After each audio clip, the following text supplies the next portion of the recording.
Let me say something. Based on what you said your intentions are genuine.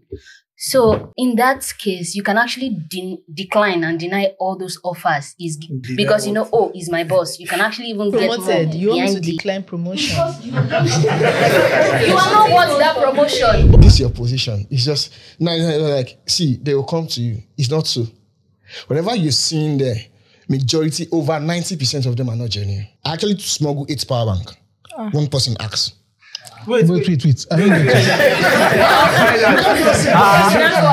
And also, I heard, I was not really there, but I heard that it was over 50 million naira. That she's been taking it for like a while now. Yeah, she's cashier now. What are you expecting? Exactly. He's cashing out. Alright, so I guess there's a caveat emptor. At this point, we just have to stop the show to say this. Don't date your cashier. Just do it. It's a bad idea.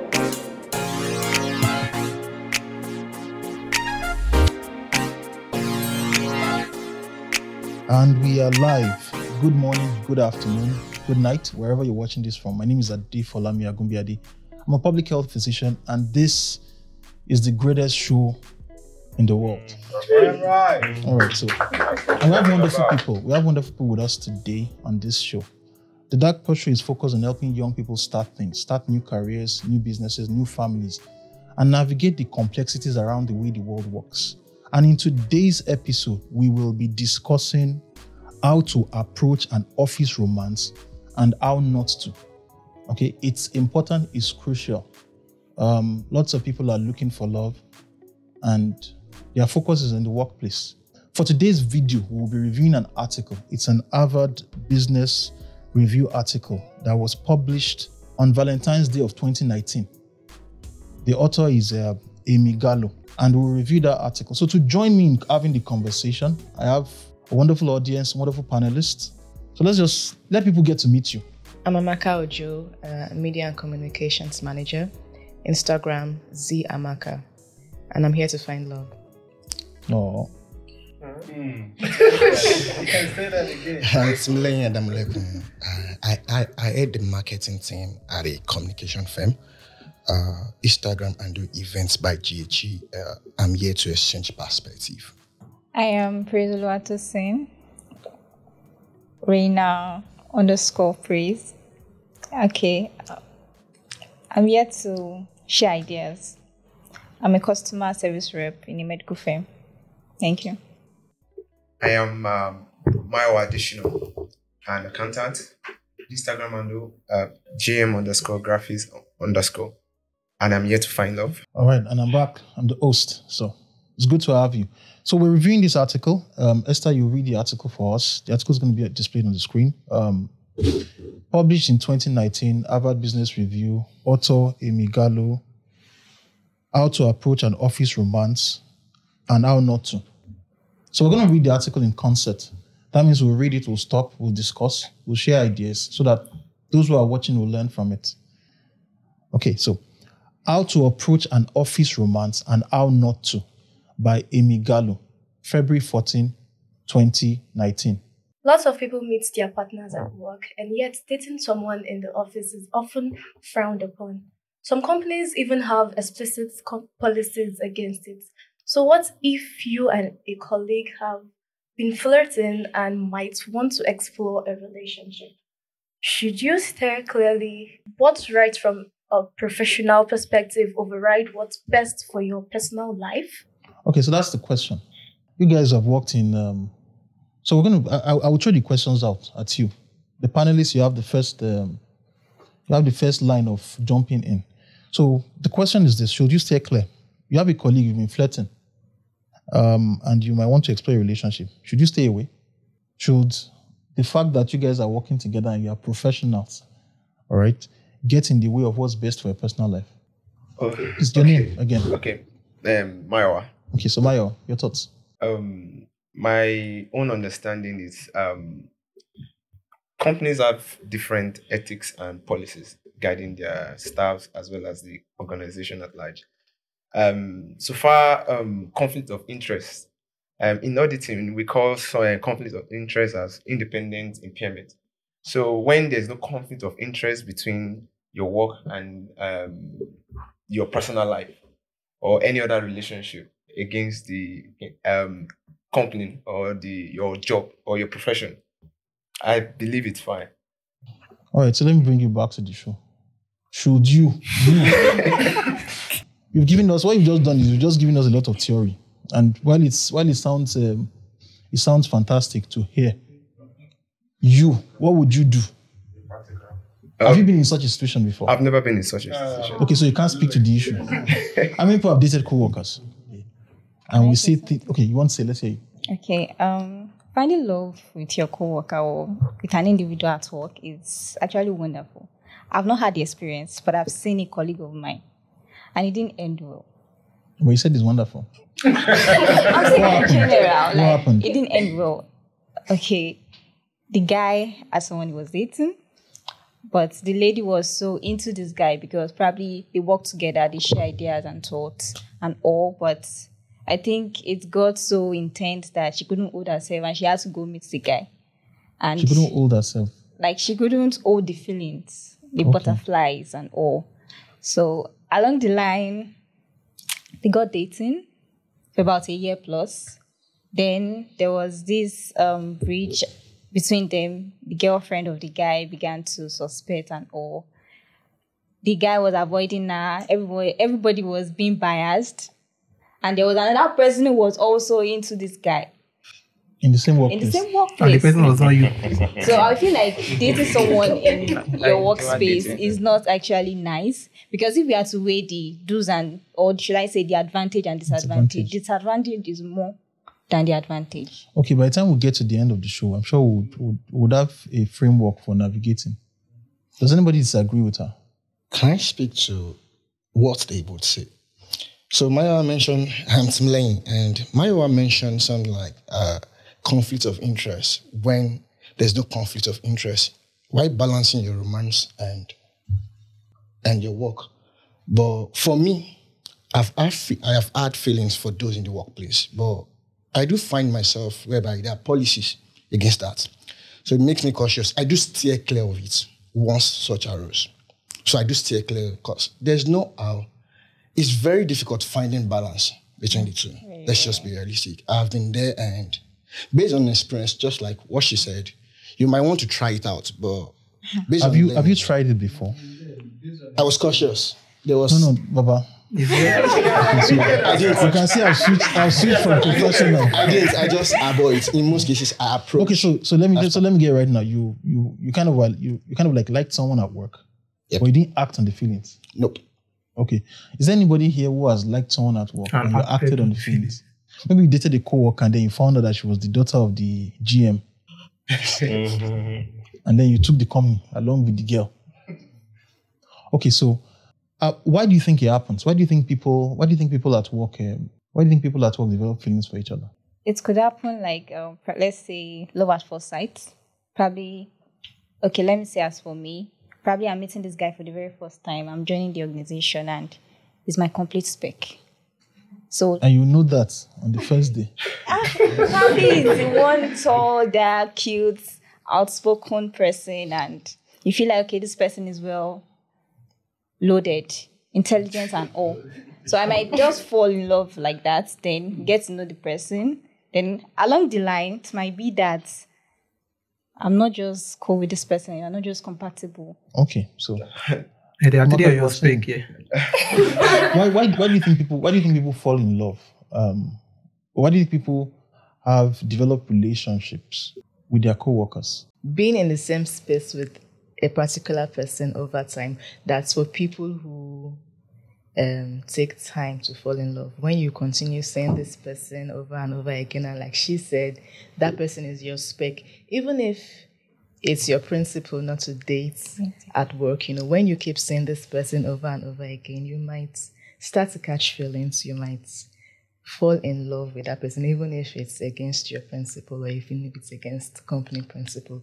Just being, you wake up, you work 8 to 5 with this person, and God's so good, you're in the same department, you're in the same small space, So there's someone else who's liking that person. I'm just painting pictures and scenarios. There's someone else who's liking that person. There's this thing with people that if you like someone, even if you feel like you don't want to have something to do with them, when you see somebody else start liking that person, you would want to act on your feelings. So that also helps. That also makes people want to go after or want to pursue workplace relationships. That's what I think. I've not had experience. I've had people who liked me at work, but I don't want to say it's my principle, because sometimes, like she said, if you meet somebody that you like, your principles will change.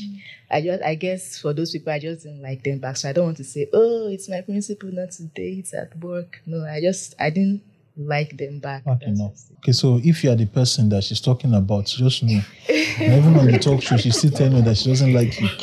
Okay, so yes, let's get back to the article. Let's hear what the experts say. So there are things, there are experts. People have studied these things.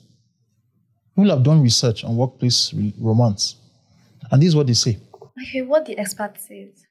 There are perfectly good reasons why co-workers fall for one another, says Art McMahon, a professor of psychology and marketing at the University of Texas at Austin.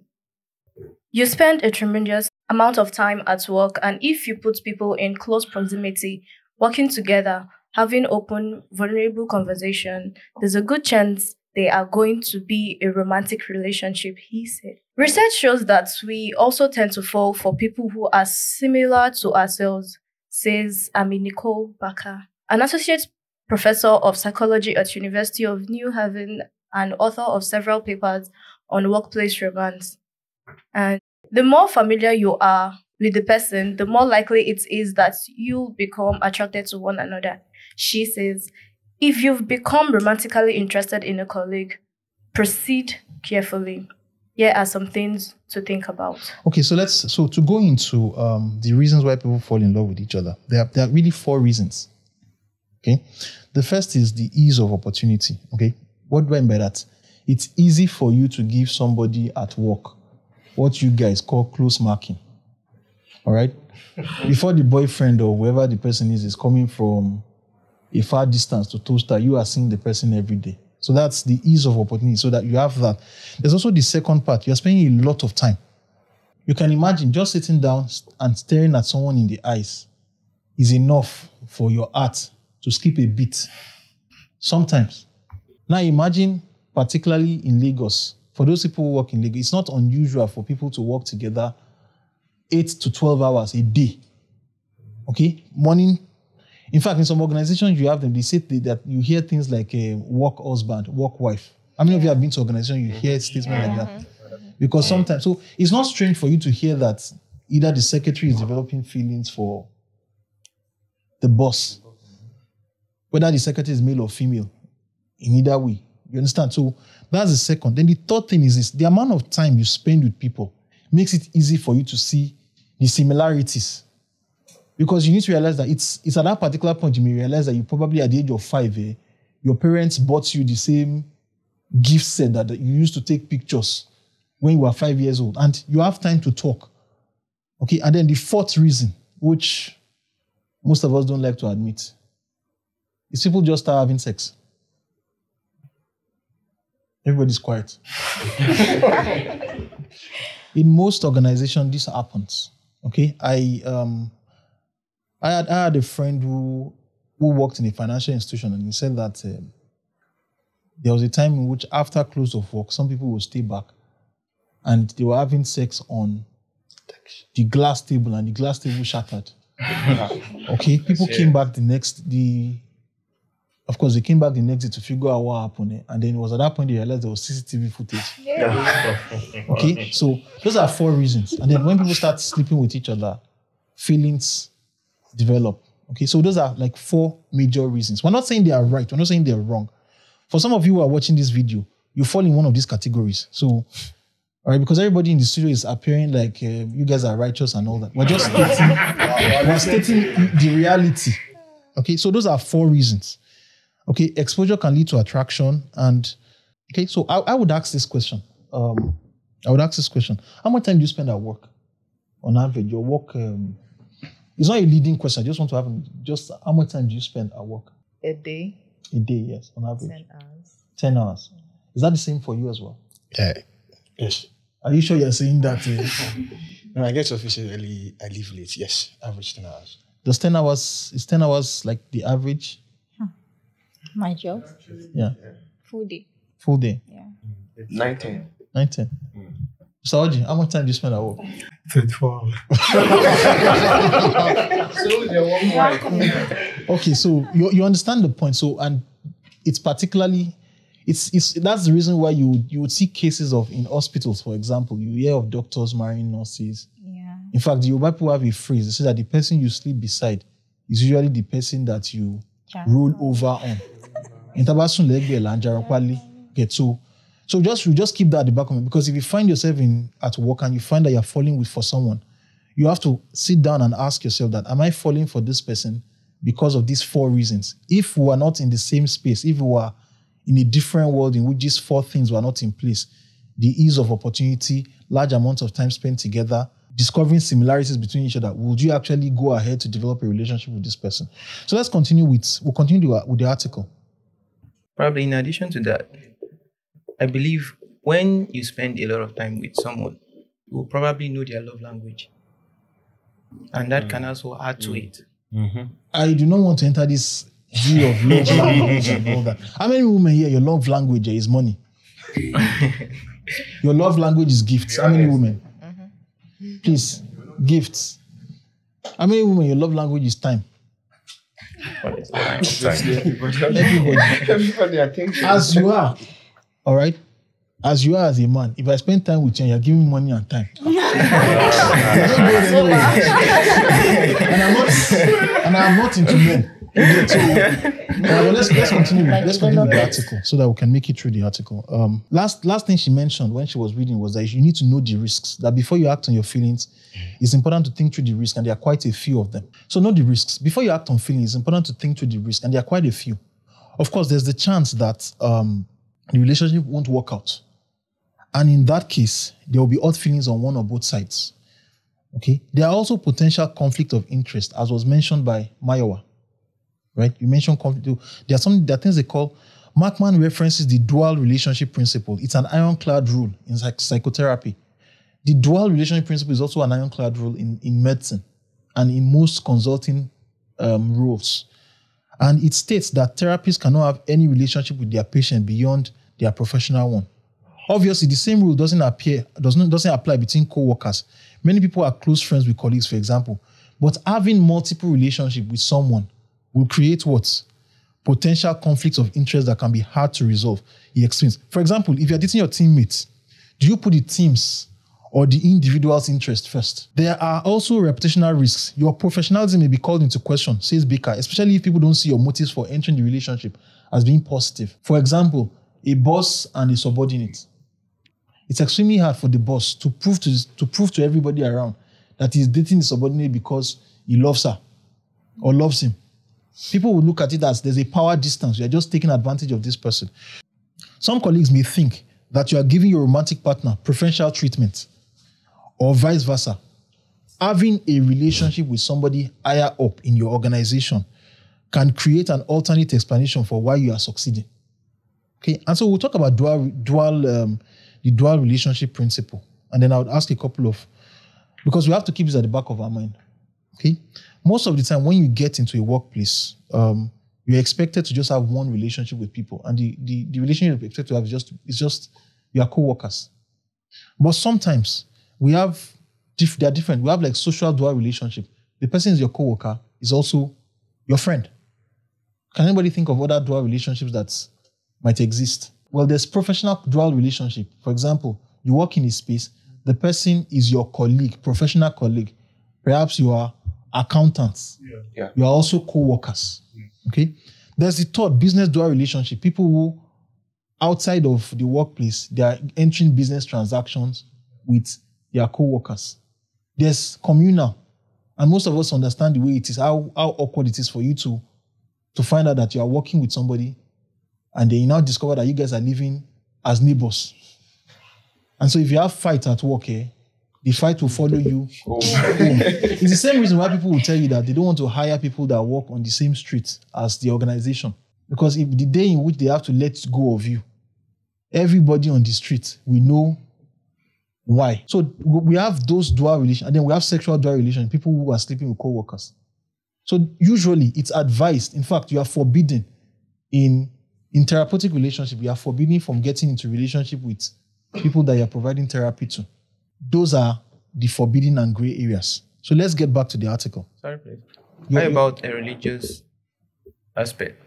Religious aspect, I don't understand. Like faith aspect, probably a Christian, Muslim, stuff like that.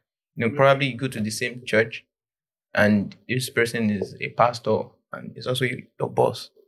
It's a kind of relationship that can actually. How many people have like dated their pastors? The pastors have dated you. It's not really dates like that. We're just into each other, just friends. Okay, that's interesting.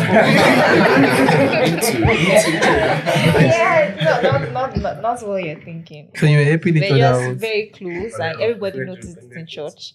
Okay. That was during school days. Yeah. Okay, was the pastor in school? Fellowship pastor.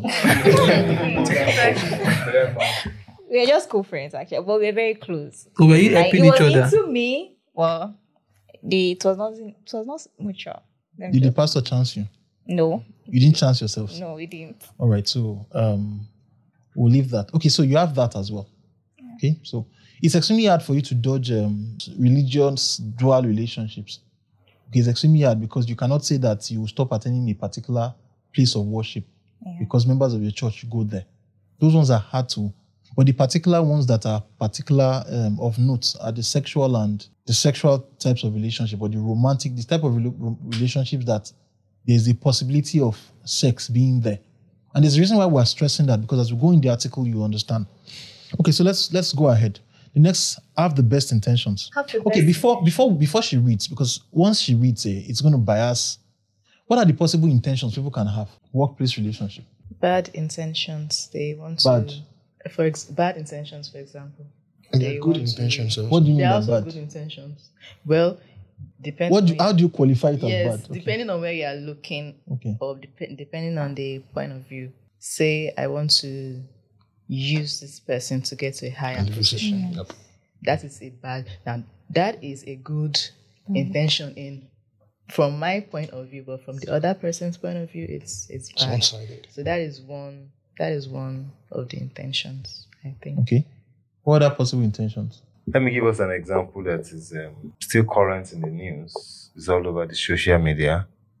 After the female team of the Spanish team won the female World Cup, during the World Cup presentation and celebration, the Federation president advertently or inadvertently, kissed one of the players. Now, when you look at that video, it was obvious that this man needed not to have gone that further. He had done so much. He's done the hugging. He's done the pecking. And I was wondering, that's enough. But he just became overexcited and eventually still had the face, set it very well, and then planted the kiss. Okay, so the issue now is this. Louis, the president, is saying that kiss was consensual. And the player is saying no, there was nothing consensual about it. So now, but he is saying it was just excited, it was spontaneous, it was, and all of that. So sometimes it's difficult to judge the intention. But when you look at that example, you realize that for him, he felt it was just something. And in some environments also, in some settings, kissing sometimes doesn't really mean, and it doesn't. I've checked the background. They were not in any relationship before. I've seen some people asking me, were they in any relationship before? No. But it just happened, and that has become a matter. So I think that to some extent, there could be certain intention, but it could also be misjudged or misinterpreted. Okay, so we have that. So in that particular case, you can't tell the intention. All you can just see is the outcome. Do you think that the reason why the guy is having a lot of problems because he's a much older man? If he was younger, I think professional boundaries is what's being called to question. Professional boundaries. Okay, so We'll go on with the article. There are different forms of intentions, and the ones that we're talking about romantic relationships in all forms. Okay, so the first one, let's go ahead. Some people say that there are 3 different motives. If you're aware of this risk and still want to move forward, research shows that your intentions matter. Your co-worker's reaction will reflect what they believe your motive to be, says Baker. When they perceive you as having ego motive, seeking out the relationship to serve your own needs, whether it is to get ahead in your company or for your own excitement, they will clearly think of you less favorable. On the other hand, studies shows that co-workers are generally positive if they perceive that you're falling in love and genuinely care about each other. She says, so before you jump in, check your motives and consider how others will perceive them.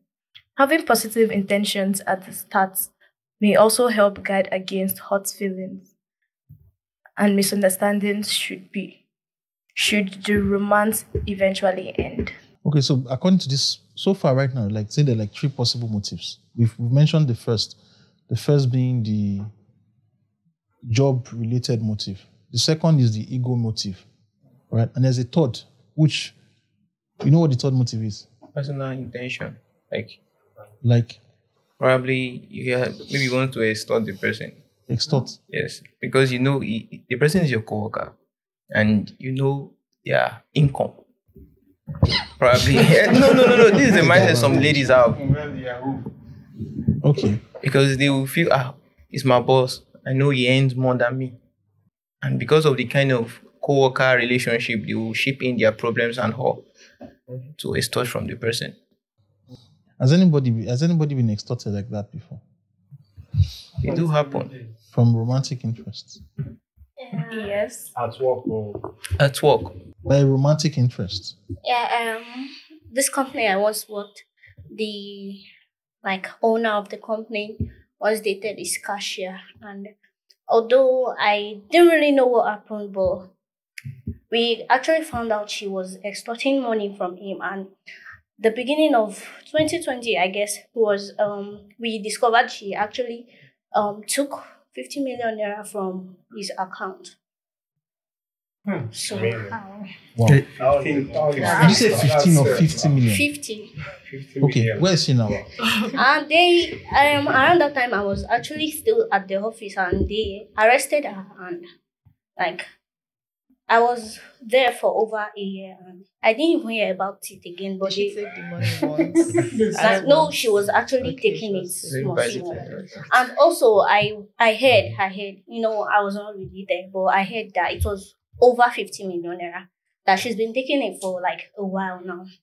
Yeah, she's cashier now. What are you speaking? Exactly. It's cashing out. All right, so I guess there's a caveat emptor. At this point, we just have to stop the show to say this. Don't date your cashier. Just don't. It's a bad idea. All right? Don't date your cashier. Don't date the treasurer of the company. Your accountant. Don't date the accountant. Okay, so are you speaking from experience? My point is, some people want to date the CEO because they believe they might get being in love with them or being the person's partner and might get a share of the company. So part of the money goes to their account. Okay, well, I won't want to blanket that completely. Yeah. Okay, we're just saying that if you are running an organization, it's a bad idea to date the cashier. Alright, so when we hear this call, it doesn't end well. It's a very bad idea. Based on our experience here. It's like you dating a lady. You borrow her money and then you go to her house and she has cooked for you. You just know as you are eating, you know that. That's the kind of payback. Okay, so there are 3 motives really. Okay, so we'll go through them, and the motives determines how people will judge. Okay, so the first motive is what they call the love motive. And that means that sincerely, you see this person, perhaps both of them are single. And then you feel that this man or this lady, they are dating themselves, all right, because they actually want to get married and have children and start a family. Okay? So in that case, you see them as if these people are dating because they are hoping one day they will become husband and wife. So that's seen as the love motive. People may not like it, but you understand. There's understanding for that. The second motive is the ego motive. And this particularly applies to people who want to date for the adventure, the excitement, for sexual experience or ego satisfaction, like our bad boy. You know that whether I believe it or not. So I spoke with someone who worked with security apparatus, a lady, and she narrated the story of a particular guy who immediately joined that particular security apparatus. He went on it wasn't dating, you know what it was, but he went on a spree. Almost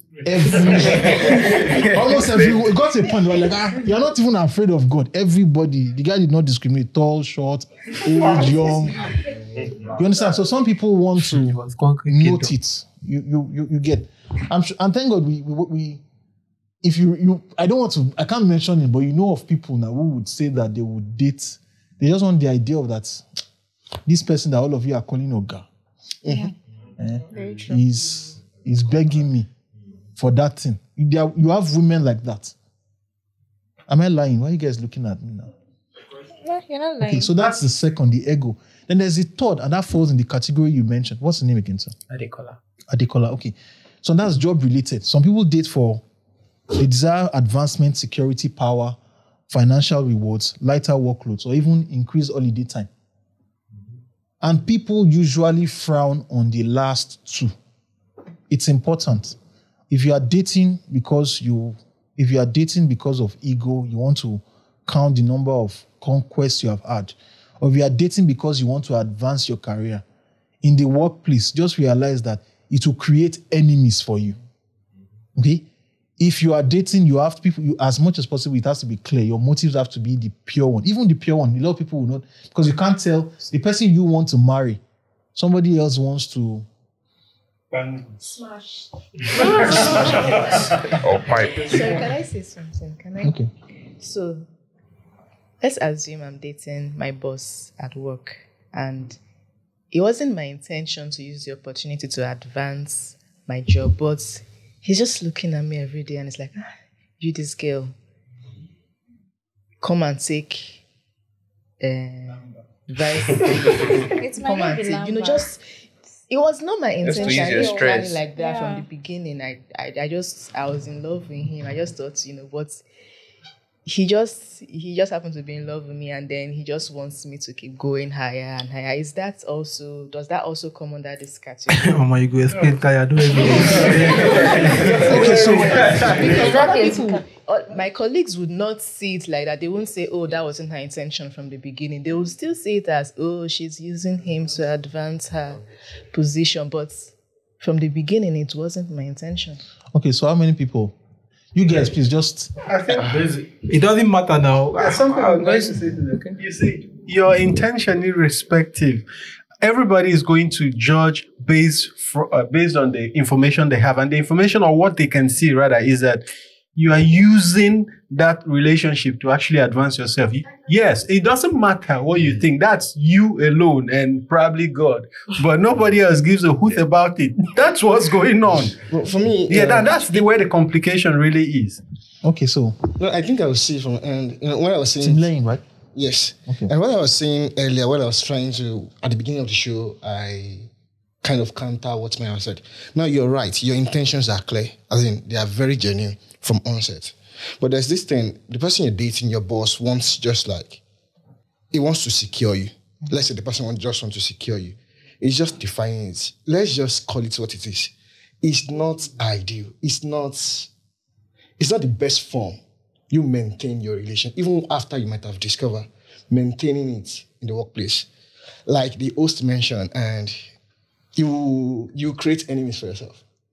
Because just like you have your intentions, others have their intention. Now, it might be genuine or not genuine. It might be bad. So for me, my perspective, the way we handle things like that, and I respect companies that draws the line. I've worked in an organization whereby even you make it known, it's compulsory. Once you develop a feelings or you are into each other, you make it known. They don't take the action then, but the moment you make it legal, mutually, one of you has to decide who leaves. What organization is that? One of the organizations I've worked with. Oh, let's flip the... And it's a financial industry, so It happens in schools also. Let me say something. Based on what What's you the name? said, Sorry. I'm Buluwatife. Okay, Buluwatife. Okay. you said your intentions are genuine.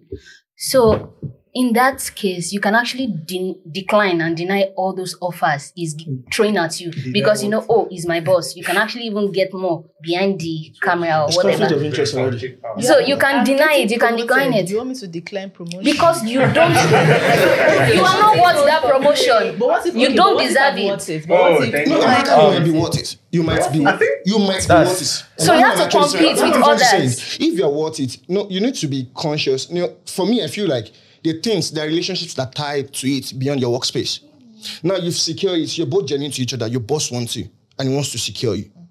But some people around, being mutual, they have some influence on both your relationship, the workspace, and you're creating enmity with them. So the best thing is, well, it's the boss, the CEO, he can't leave his company for you to run. But you could take a back share. Like you won't be in their face. It's all about matter of time. Okay, I think, do you know what? Let us flip it. Let's assume you are not the girl. Let's assume there's a new girl. You are head of product, and there's a new girl that comes in. Yeah. In your Your team. subordinates. Let's just say your subordinates. They're very beautiful. And your boss, someone likes the girl. He was promoting her and made her your own assistant. Then as time goes on, and you are eyeing VP of product. And you don't have any share. You're just earning your salary. And the girl gets shares, became VP of product ahead of you. Our intentions are clear as you. What will you think? I think if you flip it there, you will see the way the girl is thinking. Yes, To answer your question. Of course, I would think that she's using that position for her own selfish.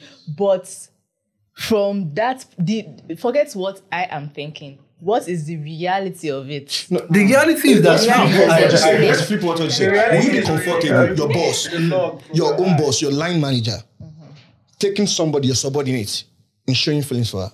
Will you be comfortable with that? My manager taking somebody else. Your own subordinate, someone in your own downline, and your own line manager is approaching somebody on your own downline. Will you be comfortable with it within the work setting? No, I will not be comfortable with it. But is it really my business? Hey, no, it becomes your business because she's hindering you from getting promoted. No, I think in every organization, everybody has an interest to protect. Priority, mutual interest is a business interest. So you can't say it's really your business. Yes, you'll be concerned. Okay, so we are now saying that I'm not taking any position. I'm just trying to get us to talk. So we are now saying that we should ignore our feelings because every other person is going to... In that case, don't ignore. I didn't say she. But when you're getting opportunities that you don't deserve, opportunities you have to compete with other people, and it's just throwing it at you can just decline it. Let us throw it out. Then let us compete when everybody. Why would she decline nobody will do that. Nobody. We are all human. If you are getting opportunities and we have that you don't deserve, you say it's grace. But if another person is getting it, you say the country is corrupt. Now, nobody will decline that. Now there are two things I think you can do. You can either both and say, I don't send anybody, Papa. That's one. Now, in that case, you don't care what anybody thinks. You can't, anything they think is none of your business. That's one. And the second thing you probably can do is to leave of course, you secure the shares. Then, of course, you get the shares. We say no to the shares. Now, you secure the company, you secure the shares, then you move to another company. When we started this show, we said we are all going to be practical. So let's think very well. The thing is, we are all practical. I've allowed you guys to talk, so let me. I'll take the reins. I allowed this to go on for this long. Okay, so let's straight to a vote. How many of you women, the women here, if your boss developed feelings for you, I wanted to give you a promotion, how many of you would decline it? Aggressive. Because I don't care about what you think. You won't stand. How many women would decline it? How many men, all right, if you walked in a place and your colleague was dating the boss and she got promoted over you, how many of you will be happy for her? Is there a caveat? What's the caveat? Happy for her. Yes, I could be happy for her. But you can't be happy for her. Probably if she deserves it. The point is this. The point is what she has said. And that's the reason why we're having this conversation. Because somebody's going to watch this video. Okay? Somebody has spent a lot of time at work. The boss has fallen in love with her.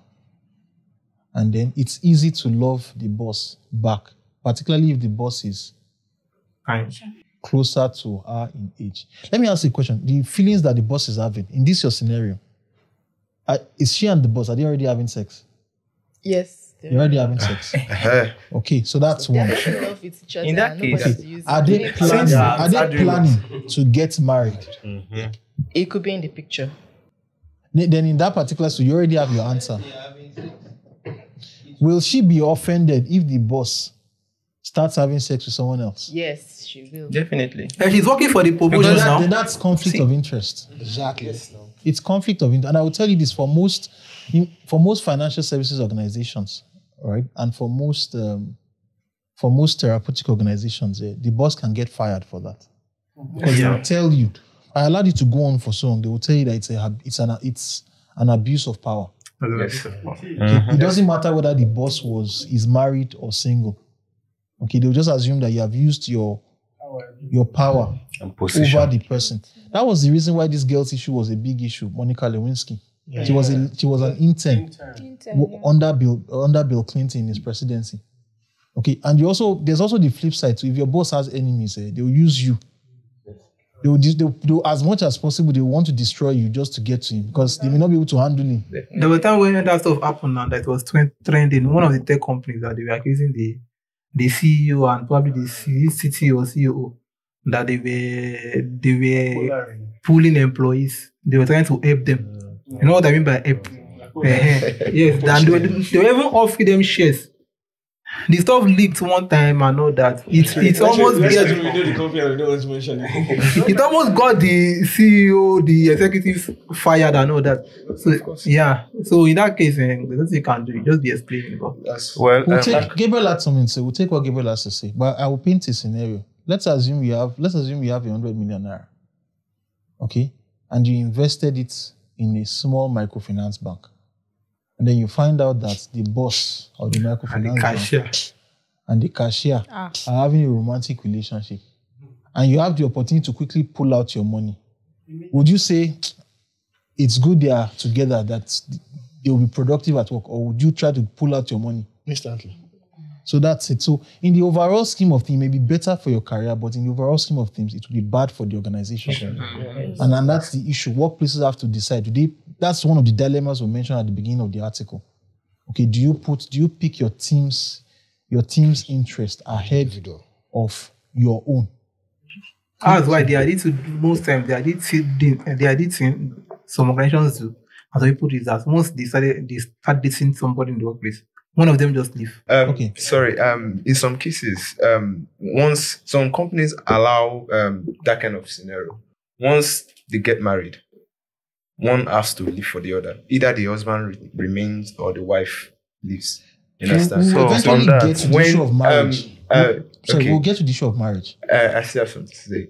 And the issue, what she is saying now, that's why I had to clarify. She has not gotten to marriage. She's talking about the point in which they are dating. The boss. The boss and the subordinate are dating. Yeah. They don't know whether they are going to get married at all. That's we've been looking from the aspect of the lady or the colleagues or the co-workers. From the point of the boss, you issuing out a promotion just because you want to secure her. That's called professional independence. You're not separating what when it comes to work situation or the workspace. You are not separating when we are in the office. Okay, your interest for the organization. You are the owner of the boss. You are the owner of the company. Fine, we know you can do as you please for your organization, but at the end, it still affects the company's image. You understand? If it's company, No, I think I don't agree with that based on that. So far, we'll come back to that. So that we can continue with the article. Let's just get back into the article. We'll come back to know your company's policies. Know your company's policies. Many companies prohibit employees from dating co-workers, vendors, customers, or suppliers. So be sure to investigate before you start a relationship. Okay, so pause.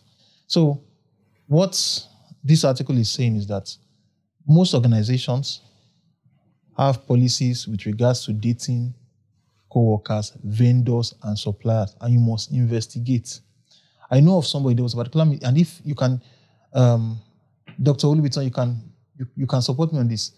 I used to know the Mr. Biggs that was in Shagam. I used to know the manager of the Mr. Biggs. The manager of the Mr. Biggs was dating, I think, she started dating at that time, Okay, at that time, we're talking about these stories about almost 15, 20 years. At that time, she was dating the account officer for the franchise. Okay, and they eventually got married. At some particular point in time, they found out that there had been like some mismanagement of close to, I can't remember the figure then, but that time was large enough.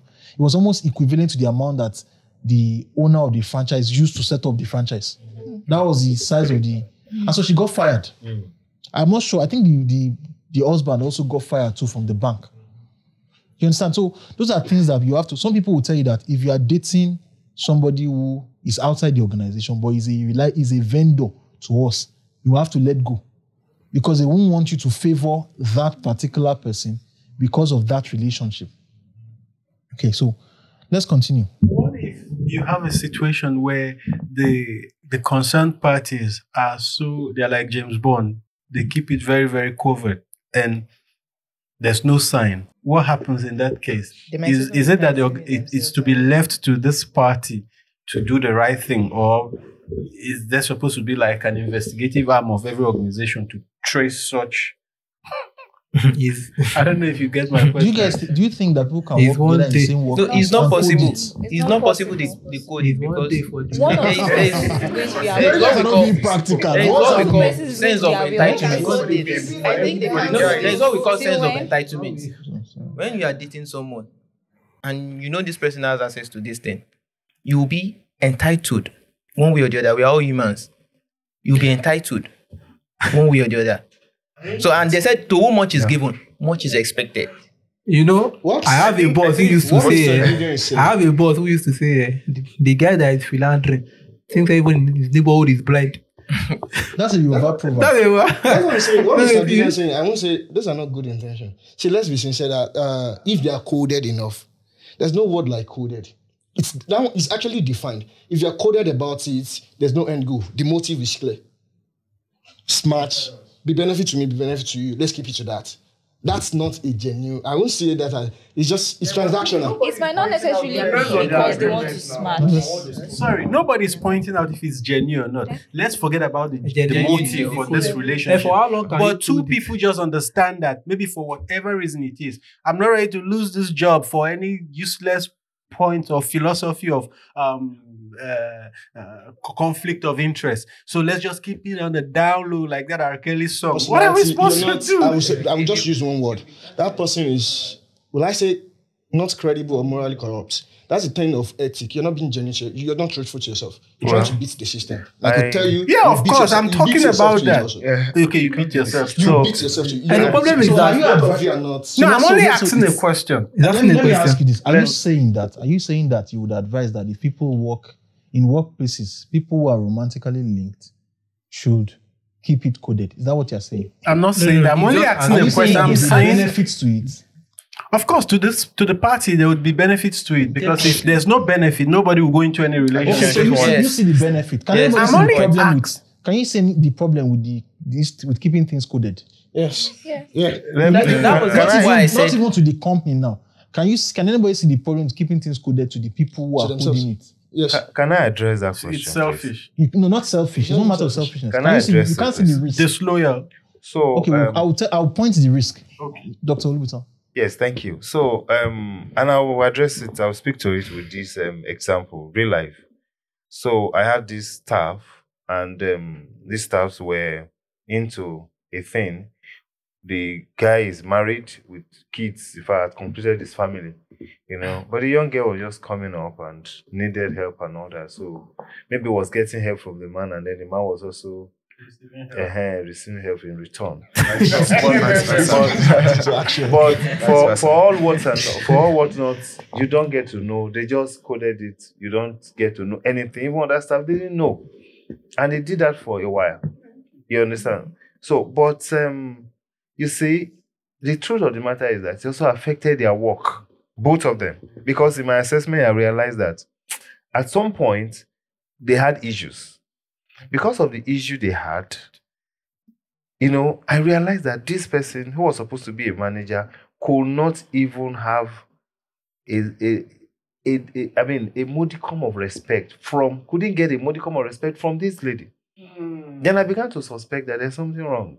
Eventually the lady came out and said, this and this and this is what happened. The guy denied it. Eventually I had to set up investigation, and eventually we got phone conversation and discovered that they were actually, into a relationship for quite a long time. It was not coded now. No, it was coded. You didn't follow. There's nothing that is done. It was coded. People did not know until there was a disagreement. That's what I said. So much is given, much is expected. I want to hear the There's end no of the way. story. Exactly. Sorry. Okay, then I No. Well, interestingly, at the end of the day, I had to let both of them go. All right, so that's the point. That's where I'm going. Okay, that's even a case in which both of them were honest enough to say that it's consensual. What if you keep it coded, and then the lady is under the risk of getting fired, and then she realizes that she can't keep her job, and the only thing she would do, I'm talking to men right now, and then what she now says is that she now comes up with a sexual harassment, that you have been sexually harassing her, and that's why she has not been able to concentrate in her job. No evidence. Okay. No evidence. No evidence. How do you explain? There will be evidence. No, just like what doctor said, what will be the evidence? Now they go back, review your work process, everything, your interaction with this lady or this man in the place of work. It will be obvious. Just a second. You see, this that you mentioned reminded me that, how the thing came out. When this lady was raising the matter, he said that this guy has been sexually harassing him. And then the guy denied. It was after investigation we discovered that it has been consensual all along. So, but if it wasn't coded, everybody would have known that. Both of you. So these are some of the disadvantages. As you see the host mentioning it, I think we should take note that it comes out, it becomes scandal. It becomes a scandal because as if this has been threatening me and all that. And then I would add one more thing, and I would say it's not easy. All right, because we're having this, let's just go there. Usually, there's a statement that you don't poop where you eat. There's a reason for that statement, because you don't poop where you eat. You get me? So, as much as possible, there are some people you should they're not just worth the trouble. If you are not sure, and we would say this, if you are not certain that you are going to end up marrying a person you are dating in the workplace, the risks to your career, particularly in this time, if you are in Nigeria, in this time in which organizations are looking for all manner of excuses to sack people. For men, the risks, even your social media post, the risks are not just worth it. There's just too much. I'll put in the same category as trying to eat a pigeon. The amount of work you would do just for a little bit of protein from it, a lot of times, it's not worth it. And that's why we're exploring this. It doesn't mean you cannot see cases of people who do it and get away with it. But there are guidelines that you would have to adhere to, and we'll eventually get to the guidelines. So let's just continue with the article. We'll still have like a 30 minutes to do like Q&A on this, in which we'll have the back and forth. We'll allow you to banter, poke yourselves with psychological swords and the rest, and I'll sit back and moderate. So we were talking about know your company policy. And this falls in, let me just continue reading. This falls in line. Okay, so many companies prohibit employees from dating co-workers, vendors, customers, or suppliers, or require specific disclosures. So be sure to investigate before you start a relationship. Follow the rules and try to understand the reasons why those rules are in place. Try to understand the reasons, because sometimes those rules are not in place to prevent you from getting into a relationship. Those rules are in place to prevent bad things from coming out. Yeah. You understand me? Some of those rules are like the cages that you put around lions in the zoo. The cage is not designed to prevent you from entering. It's designed to prevent the lion from coming out. Okay, so you ignore them at your peril. If you've already, because somebody may be watching this and you find yourself in this situation, perhaps your boss puts you, I won't say boss puts you under pressure, but you spend a lot of time with your boss. You found out that the guy is a good guy, you begin to like him, or he's beginning to like you, and then at some particular point in time, you've crossed a couple of lines. You've gone out for work dinners. While you are talking, maybe a couple of drinks, you've stared into each other's eyes, you start noticing the color of the person's eyes, you can see love and fire inside, and you are falling in love. Once you notice you are getting to that particular point, even if the relationship has not been consummated and all that, it's very, very important for you to come clean, because the longer you persist, the worse the consequences will be. Okay? Markman says that he has seen companies, there have been regulations in the past. There have been lots of regulations around, you must not date a co-worker, you must not do this, you must not do that. But some of those regulations are being put aside nowadays. And you know why? Like in a lot of banks, for example, there's a particular bank I don't want to mention in which the co-workers, it's a very, very popular, but it's an old bank. They had to put aside the policy of you cannot date co-worker because they noticed that they got to a stage in which they started seeing men in their late 50s who are not married. Yeah. And the problem is those guys have been at the bank, they've been like company men all their life. The only people they will see are co-workers in the bank and customers. And you have said they must not date customers, they must not date co-workers. So who would they date? You understand? So some of companies are putting those regulations aside. Okay? And the reason why is because they want to ensure that you want to teach people the principles of making good adult decisions and not legislate to punish people for making honest mistakes. Okay? So rules are also evolving because of everybody remembers the Me Too movement in Hollywood. Initially, everybody was in support of Me Too movement until some of the people who are supporting Me Too, they shouted at them that you also have committed sexual harassment, and everybody ran back. So Facebook and Google, for instance, and this article was published in the US, Facebook and Google has come up, they have a particular rule with regards to dating co-workers. As at the time this article was published, you can date a co-worker. However, you are allowed to ask a co-worker out once. Once the person says no, or the person gives you the answer you ladies give now. Let me think about it. Let me think about it. You say, I'm not. That is a no. Let's see where it goes. Once you get that, let's see where it goes. Or not a clear cut. You are laughing because you've done it. You still did someone this morning, right? Let's see what I can do. All right. Once you have asked her once and you've gotten a no or an unclear outcome, the smart thing really for you to do is to stop asking. If the person is interested, the person can always come back to you. If the person doesn't come back to you, particularly for the workplace, the person is not interested. Do not become Mario. Do not say that I will try my luck. Do not say you will push it. And we're talking to men. Times are hard. And you have to secure your job. Okay. So we'll go back to the article. And I want you to read this. And this is for the ladies. And this also addresses what Amaka said much earlier in this article. You can disagree, you can agree, but let's hear what he has to say. Stay away. Okay? We're not saying Amaka should stay away from her boss. We're saying that generally it's a good idea to stay away. And why? Why is he saying so? It is a bad idea to get involved with anyone who is in your chain of command, says Markman. Baker agrees. We know from research that the outcome aren't as good. The perception are more negative. Okay, so I'll take it up from next. The reason why we know from research that the outcomes aren't as good or the perceptions are more negative is because this is where the conflict of interests are most stark or are largest. It's hard to be objective. And that goes back to what you said. It's hard for you to be objective when you are giving someone you are dating a performance review. It's hard for you to fire your girlfriend. You fire out of your life also. All right? It's extremely hard. And I'll give you this. I have a practical example of this. There was a particular case of, again, this happened. I won't state the country, but it's a country you are familiar with. I will not state the country. Okay? And you will know why I will not state the country. So in a particular African country, a policeman killed his wife. Okay? And when he killed his wife, I happen to know people who knew about the story in that African country. And what they stated was that, said the wife was extremely troublesome. The wife was the boss at work. You understand? They got promoted. At some point, the wife got promoted, and then she became like the head of the...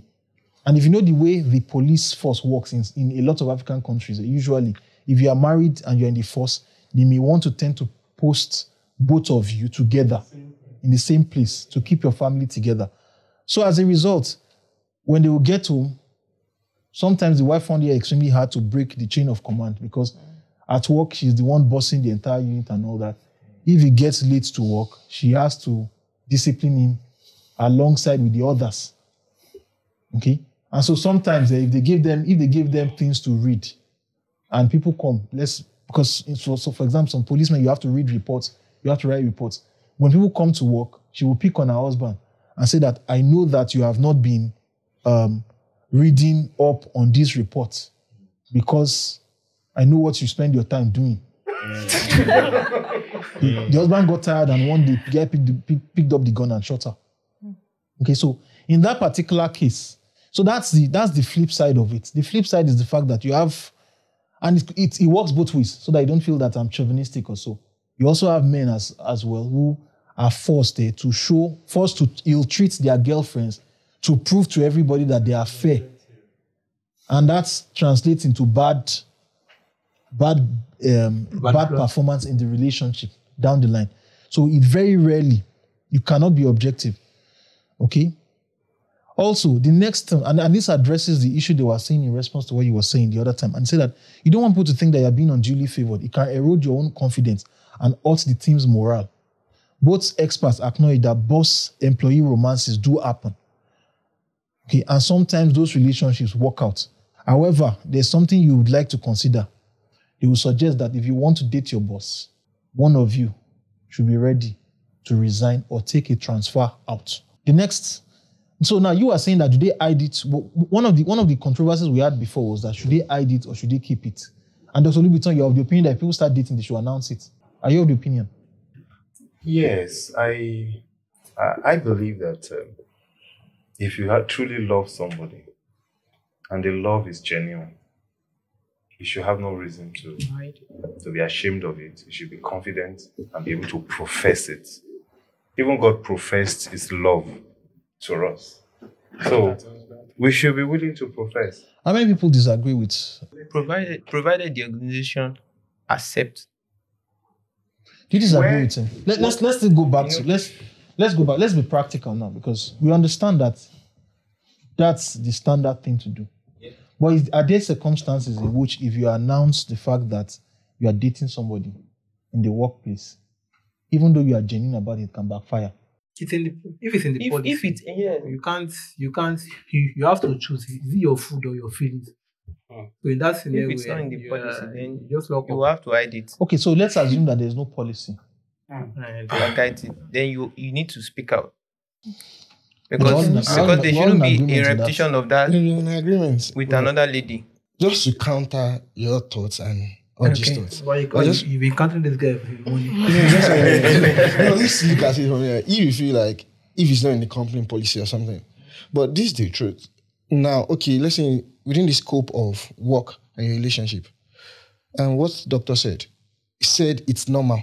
But my own is more like question. Somebody, there's like long-time commitments, looking at why should you want to hide such a person?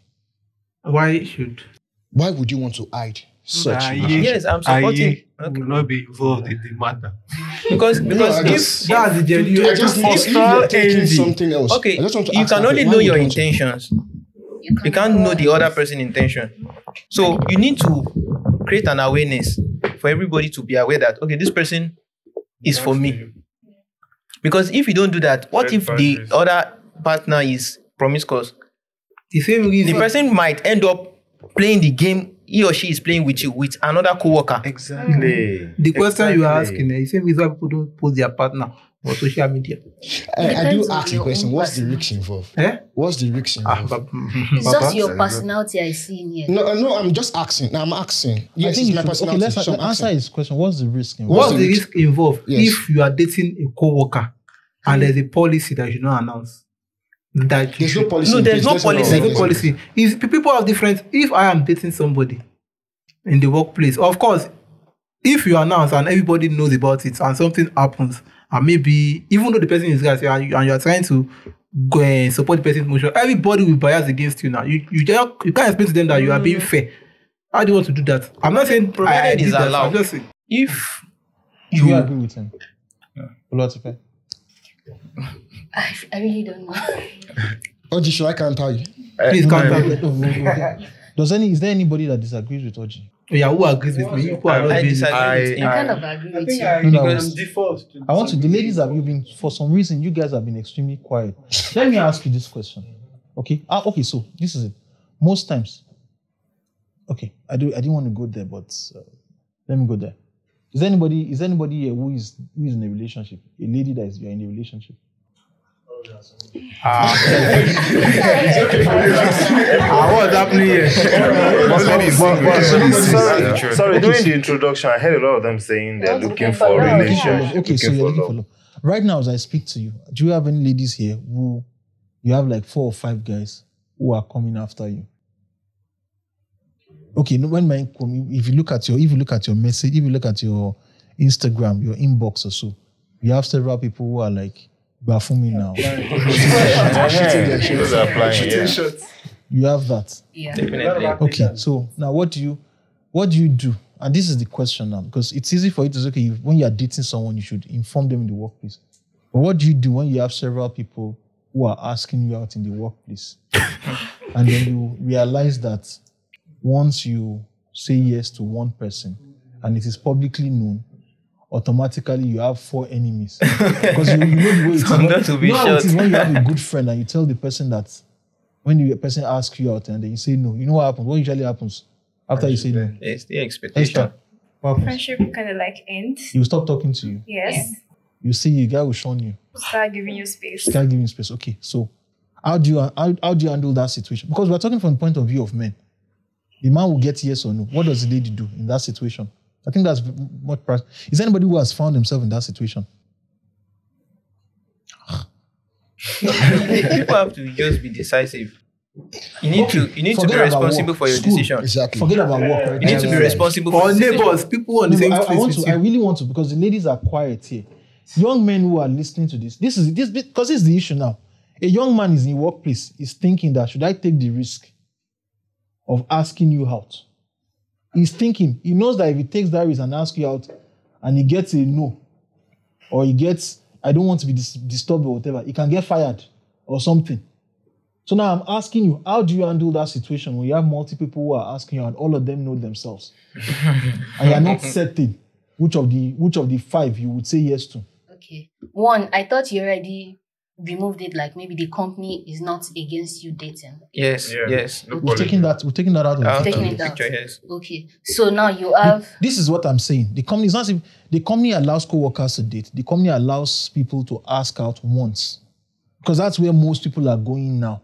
okay. You can't tell people to work together. And they work, some organization work Saturdays. And where would they meet the person? So you are allowed to ask once. So of those people who are allowed to ask one, you have a pool of 5. Like 5 who are asking in the organization. And in that same pool of 5, you guys are working in the same space. Can I help out? Please, I gentlemen, believe the I ladies are on the want hot to seat get now. an answer from the ladies. Yes. They're on the hot seat. Okay.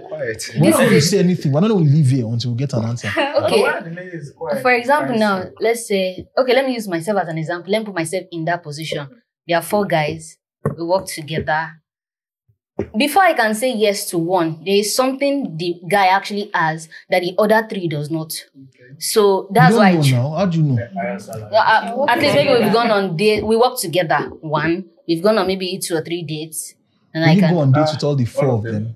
You should go on dates with them together to know them Okay, better. so now it's good. It's good that you've gone. So you go on dates with the 4 of them. To know them better. Okay, so we'll come back to that question. You understand? I set up that question for a reason.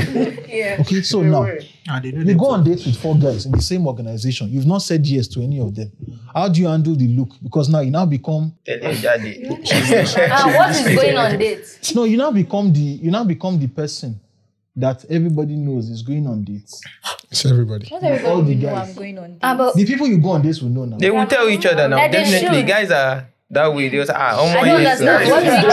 about Yes, they don't tell each other. They will. No, hold on. What if they are It doesn't matter if they tell themselves now. No, even if they don't tell themselves. Now, it's more like, now the host is saying, okay, we put you in the picture, you're the one. How do you handle it? That's the question. Now, you've gone out on dates with the 4 of them. Yes. They don't disclose to each other. Now, what happens, or let's say, what's the aftermath if you decide to settle for 1 out of the 4? Of course. We have not even gotten there now. It's a gradation. I'm saying now that anybody here who is slightly older than 21? Yeah. Yes. You're slightly older? Yeah. Addison? Okay, beautiful. So you're 20. I'll use you as an example. So you join an organization, you join a bank. Okay, you go to a bank for your internship. Okay, and the bank is filled with lots of young men. Okay, and because you're 20, almost all the Baba, you know now. I'm looking at you. Buddy. The way you show up. I'm saying things that men very rarely voice out in front of women. They look at you and a lot of them say that this one is small chops. Let me quickly. All right? Or catch them young. Catch them. So you are there. You are in that particular situation. And you've gotten, and in that particular bank, 4 or 5 guys are crowding all over you at the same time. How do you handle it? First. How do you handle that interaction? It's not one person that is harassing you now. Mm-hmm. It's 5 people that I'd like to take you out on a date. You can't call it harassment yet. You can't even call it harassment yet. So 5 of them, how do you handle that space? How do you navigate the space?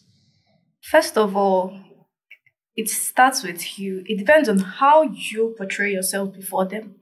Because if you make yourself look like a free person to them, they will have the audacity to walk up to you and ask you out whenever they feel like it.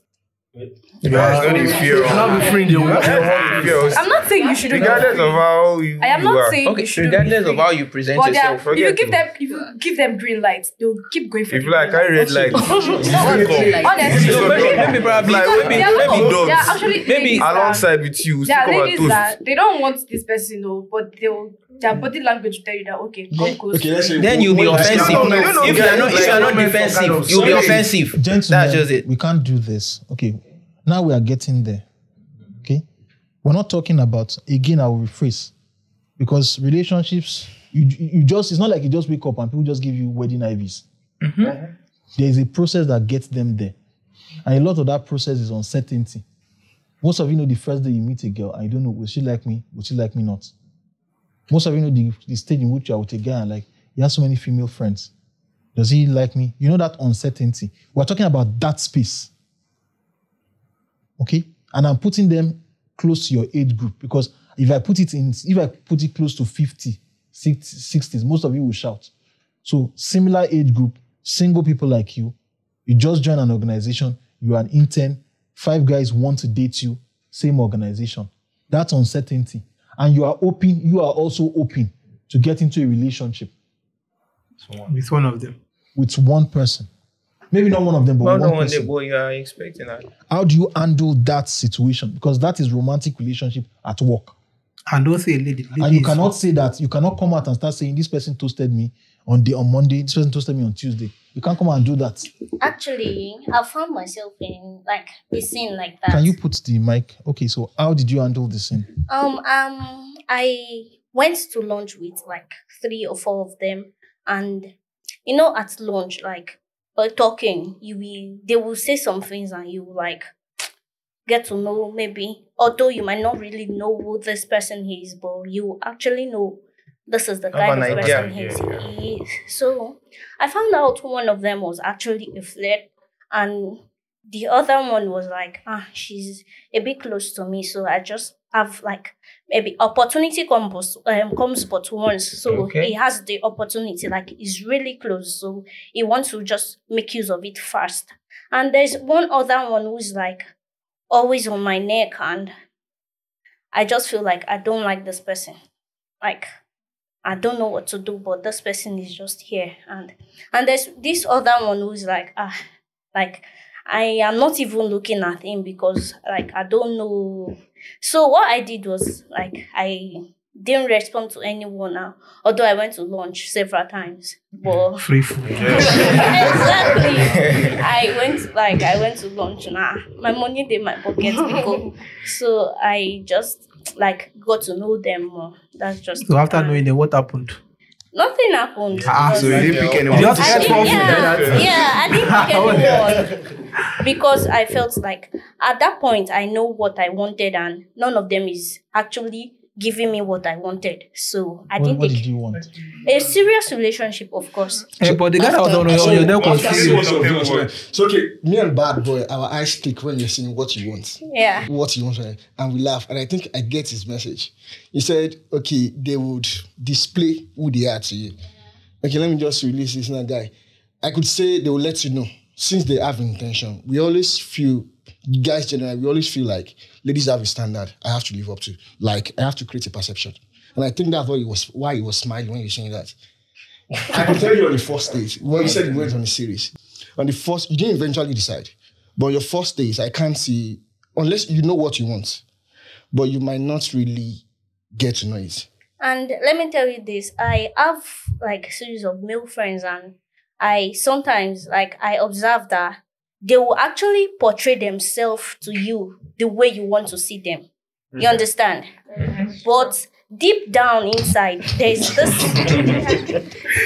Bad boy. There's- Sorry, I have to be unbiased. Okay, please, I'm sorry. Deep down inside, but there's this real characteristics that only if you are calm and maybe only if you are really let me Observant. exactly. Are you saying the four of them had ulterior motives for you? Exactly, that's what I'm What do you saying. mean Don't by like it ulterior for motive? real. What's your motive? Don't use the word How would ulterior. you Your know? goals, the things, it doesn't align. Okay, what I mean. No. What's ulterior motive? I want to hear what your ulterior One of motive them is. was like, Go color that English. As okay, I was kind of young, and so I am still young actually. So there's normal, you see fine girl with they work They for want to your have side sex with now. Exactly. And almost all of them actually. All of So them. you wanted to sleep with you. Yeah. Summary. You says that. Okay, let me say something. Are you there on this? One thing is, when a guy approaches you, the thing is, though maybe after he might, I want to get serious with this girl, I like her, this and that. But the first thing he sees is you are sexually appealing to him.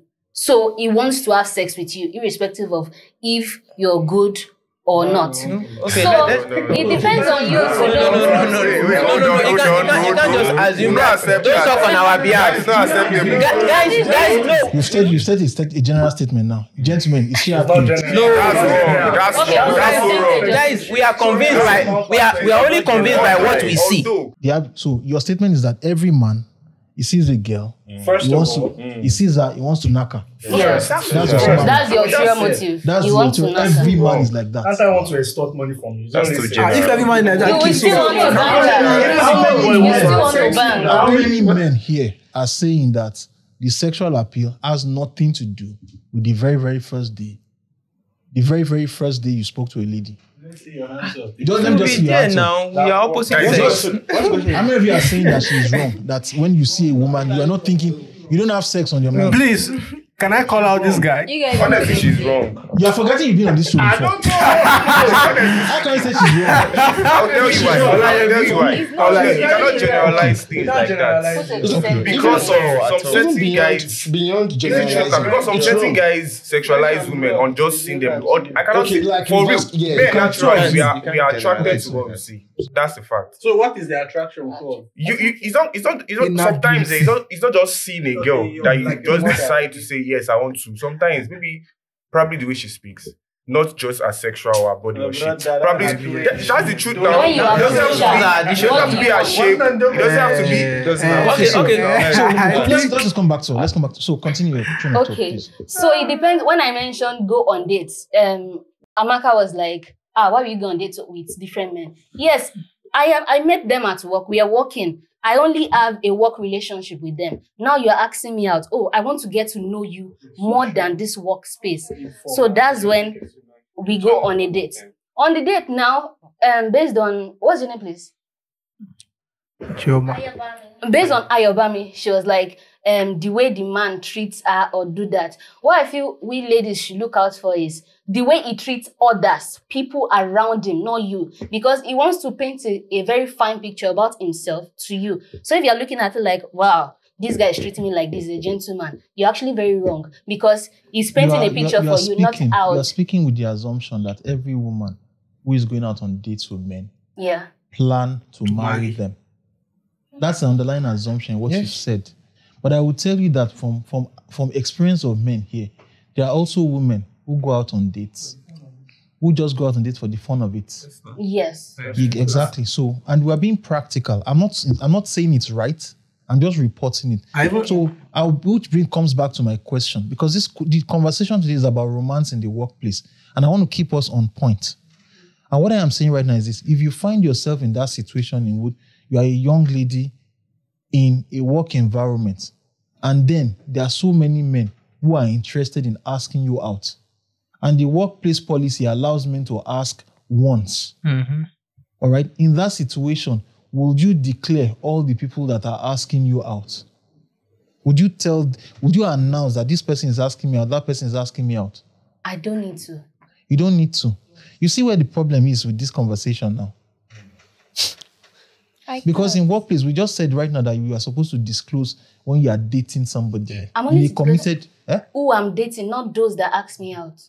And yes, but you are going out on dates with them. But I can't tell everybody that this person is asking me out. Yes, but at the same time also, people may see you on those dates. You said you went out on a series of dates. With, on average, how many dates did you go with the guys? 2, I guess. It's more than that. Okay, so effectively, what you've just told us now is that if during those 2 days that you went out, somebody from work saw you, what would you have said? Normal lunch time now, so everybody went to get lunch. So, well, actually, between us, we will know that maybe. So you hide the intent of your date? Hide it. Would I call it would I say I'm hiding it? Because we just went for lunch they normally.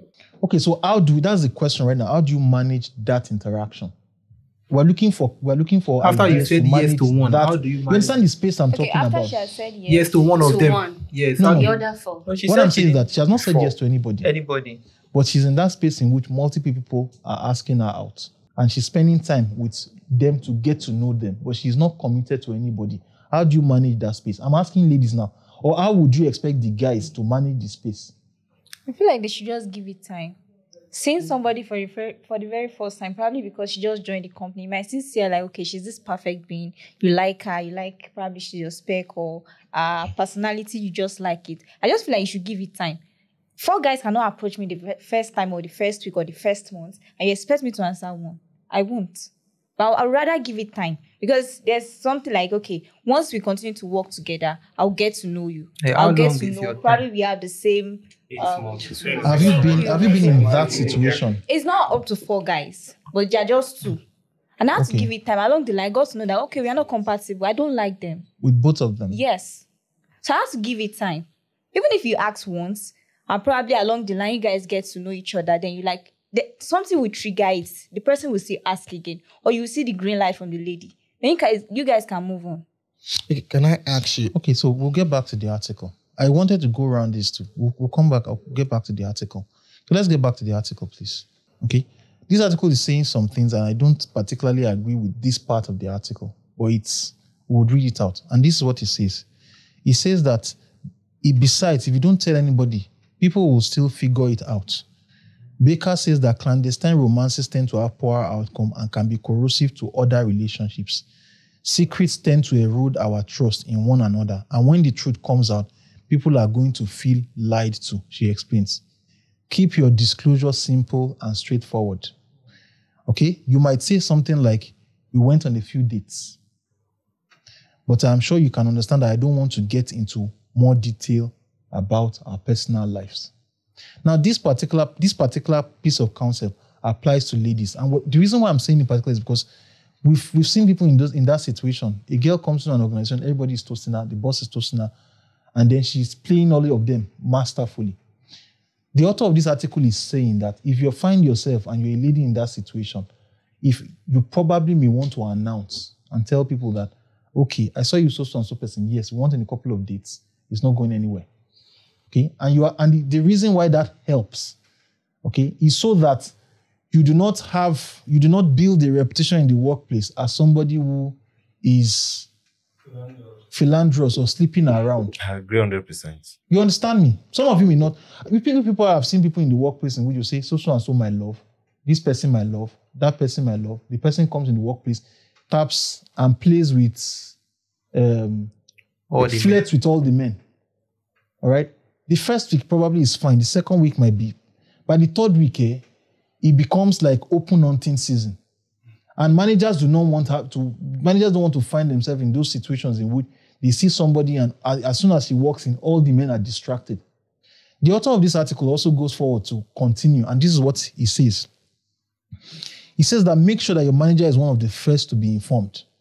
Okay? If this feels unnecessary, put yourself in your manager's shoes, Markman says. Wouldn't you want to know that two people on your team or a team member and a colleague from another group are dating? Then let your bosses make the call on how to staff you. They may prefer you not work together. By telling them, you are allowing them to make informed decisions. Okay? You may choose to decide to tell HR or not if you work in an organization that has HR, but you need to understand what HR policies are. The goal of this conversation is about romance in the workplace. The emphasis is not so much about how to find the love of your life in the workplace.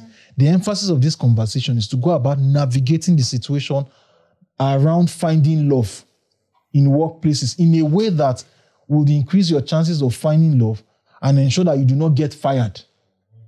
You understand me? Yes. So I understand, I allowed it to go on the direction of romance, but the major emphasis of this is because you have to look at the people who created the organization, they have a purpose for the organization. They didn't create the organization as a dating platform for you to find a lover. Dating platforms. You get. As you mentioned something much earlier, as much as you would want to get an advance in your career, they also did not create the organization to advance your career. Most organizations exist for one reason and one reason alone, to create a customer so that the organization can make a profit after they have sold to the customer. You get me? The goal of this show is to ensure that if you find yourself in this situation, you have tools to equip you with, and so that you do not get fired or you do not end up with a terrible reputation. I have facts to back it up if you oblige me. All right. So in one of the organizations where I had worked, we had this policy. We say, don't date your colleague. It was a standing rule. And we came out to realize that there were certain ladies that actually would have even gone out. As a matter of fact, there were guys that were interested in them. They wanted to marry them. Ladies, not just one, like 3 cases like that, that because of that rule, they couldn't be in that relationship and they couldn't let go of their job. And it was very, very pensive, it was tensive, it was disturbing. Eventually, some of them eased out. I can remember and it was so bad. So eventually, we had to review and say, okay, you are allowed to date. No, you can't marry. Now we started waiting for the wedding. Now, okay, we want to do wedding. So we'll close down office and attend your wedding. We did not see you. So, and I don't know what exactly we want. When the lady was speaking the other time, I was thinking of, okay, so what exactly do we want? Do you understand? Because, okay, look, you can be in a relationship and be discreet about it and also be matured about it. I speak from the management point of view because you mentioned about the manager and the HR. And that's why it touched me, because I need to know what's going on. What people don't realize is that the manager knows he may be quiet. I know a lot of things going on within my premises. I just may be quiet. Mm-hmm. The day they bring it up, there will always be suspicion, like the one I told you earlier. But there were no concrete evidence until they came out and started modeling things up. So it's important that you come out and you speak. Then number 2 point I want to make is define your relationship. Right from the outset, define your relationship. A lot of people don't go out defining relationship. You just want to Bluetooth this one. You want to phantom this one. You just want to see what you can gain. It doesn't help. Let people know who you are so that they will know that, look, you are in for a serious business. Not that you are the kind of person that will go with anyone or will fall for anything. And that will help us to also know the kind of person that will come to approach you in the first instance. You understand? I think those are some of the key things. Because when the host mentioned this, I felt that We don't need to drift away, but he allowed it. But we need to begin to look at what are the steps you take if you find yourself in this situation. And that's what you see the lady saying. But we should allow them to speak because they are in this shoe. Don't say that, no. They don't know what they are saying, or no, it's not true. If a lady is telling you this is what I'm experiencing, don't doubt her because they are in that shoe. Do you understand? But let's see how we can also assist them to navigate that kind of challenge because it's rampant, it's happening, and to a large extent, they need help. Thank you. All right. So thank you very much for that. So there's more to the article. I'll just summarize the key takeaway so that we can cross our T's on things that we want to cross. So one of the things you want to ensure is that you set boundaries. If you're going to date someone at work, set boundaries. Do not flirt with people at work because people don't like to see it. There may be outrage, just like the coach or the federation coach. People don't want to see people. That's one. Know the risks, know the company policy, and try as much as possible to stick to the company policy. Discuss with each other what will happen if you break up. Because it's not everybody that you date that you guys end up. It's also one of the reasons why some people don't want to date people that they attend the same religious institution with. Because if you date in the church or the mosque or religious group, and people know you together, when you break up, your families will kind of like hate each other. You get, so if you break up in the workplace, people who have been rooting for both of you to get married will start poking in your brains that why exactly do you guys break up, and then you start having all manner of conflict. Someone can say he's a bad person, is this, you are better than him, and it makes for a terrible workplace. So discuss what will happen if you break up. A couple of don'ts. Now we know that people will have sex with each other. And the reason why we're stressing sex is because sex is one of those things in workplace relationships that can blow up in your face. You can get slammed with, you raped me for men, and for men, the man can receive you raped me. Or in the case, the woman can get pregnant. In the case of that bank MD, there's a popular bank MD that the girlfriend at work got pregnant, and the girlfriend was also married to somebody else, and it became a paternity mess, which will lead into the second show. So in those two instances, it's important, and that's why we're talking about sex. So if you are the kind of person that it's important for you to have sex with people you are not married to, keep it out of the workplace. Because in almost every instance, it blows up in people's faces unless you marry the person. Okay, so just keep that at the back of your mind. Do not pursue a co-worker if you are not serious about a relationship. Date someone. Do not date somebody that you have a reporting relationship with. Or have it in mind that if you are going to date someone that you have a reporting relationship with, you may have to leave the organization. In most cases, if you work in an organization in which the person that you're reporting to is not the owner of the organization, and other people find out, more often than not, they will tend to let go of the woman. Because a lot of times they will weigh it, who is more expendable, who is more useful. And they may just feel that this lady may not work as hard as the guy because he's higher up, and they will let go of her. So it's one thing that you want to keep at the back of your mind. Do not hide the relationship from a manager or a colleague. It's best you have one person you trust in the organization that can stand for you as a witness. Even having one person to stand for you is not enough sometimes. Because if push comes to shove, the person may say, you know what, you're on your own. For example, let's assume you tell somebody, for instance, that you guys are dating. And then the guy knows. And then somewhere they want to fire the guy, and the guy says that you raped her, for instance. If the guy wants to come to your defense, the guy can turn around and say, both of you. And it becomes, at that point, people will leave you. So you just have to keep that at the back. We're talking like this because young men and young ladies, you find yourself, and again, we'll say, the workplace right now, it's the person who has a source of livelihood, particularly men, that tend to look for love. If you don't have a source of livelihood there and you're looking for love, it will blow up in your face. Okay.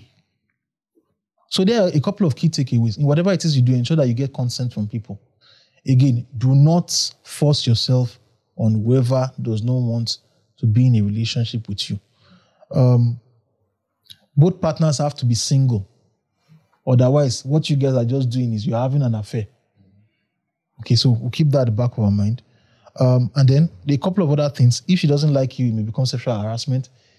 If he does not like you also, it may also be sexual harassment. So let's just keep that at the back of mind.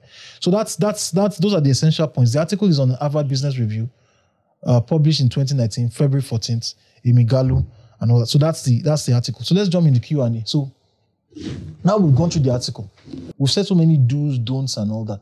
Does anybody have a case study that we can learn from? Maybe, is there anybody who found yourself in a situation where it was the person entered into a work relationship, and it was successful, and we can learn from what they did? Is there anyone? Okay, for me, I think I will have to make reasons why I tilt or believe of workplace relationship is not really LD. Let me rephrase Yes. that. Do you have? We want to hear. These are the point we want to hear stories, true life stories. Yes, not just I your think opinion. something that happened to me, and that's what made me decide. And that will be my first entrance into the labor market. How many years ago was this? Actually, about 6-7 years ago. Okay, so it's not something you're just coming out from. Nope. Okay. So then, it was a financial institution, insurance industry to be precise, one of the leading name, and I was in store attendance. So this particular company is very big, and we have one terminology then, that the store of that company is bigger than Dangote. There's nothing you want, you can't get. So I'm on the lowest rung of the ladder in the store. I didn't know on time. People tend to like me, both genders though. But as a guy, I was like, okay, at least I think I'm likable. I feel like that I feel I'm likable. So later I discovered those above me, they understand this. Me, I'm just coming there. So it comes in, and you see ladies. Now I now pick it just to make it relevant here. I see ladies there, and because I feel I'm likable, and at that time I was okay, this is an opportunity, I'm likable, okay, I could also demand some acts. So they come around like things like, can I have an anti-theft bag? Can I get a mug? Things not related to work use, just for souvenirs. And I'll be like, okay, because of this interest or anything, sometimes I'll smuggle it. So let me get that. You obliged them because, this is in the past. Yes. Okay, so it's not like you're going to have a lawsuit on this. No. Okay. This was in the past. So you obliged them because you were hoping you will get to date them. Yes. Okay. It's something like they get me like, okay, they're more open. So along the line, I now discover and that's what made me that would be conflict of interest. So there was a particular instance. I would need to go to the main warehouse, and somebody was already asking me for something, power bank. So I had to smuggle. We don't have in the main store in the office. I had to smuggle power bank for a woman. Say it for a woman. I had to smuggle power bank out. So I didn't note it down in the record. The security guy noticed, but he didn't ask. She didn't ask me. I got back to the office. Before I entered the office main compound, I found out somewhere outside I hid the power bank because there's no way I'll carry it through the gate, they search the vehicle, and they receive them. So I hid it outside. So eventually, not same day, not same week, the week after, and it was just like, he didn't even know, my line manager doesn't know what I pick, and he was like, come. The security said the quantity you carry out was more heavy than what you registered. I denied instantly. But immediately I denied, the next question was like, some people are already asking you for some things, right? And I was not like, I didn't really get it. How did you know? Some people are asking me for some things. So he now said, you know what? This is your position. It's just, now like, see, they will come to you. It's not so. Whatever you're seeing there, majority, over 90% of them are not genuine. It's just because of what they could get from you. I get it. So I actually smuggle 8 power bank. One person asks. Wait. You can't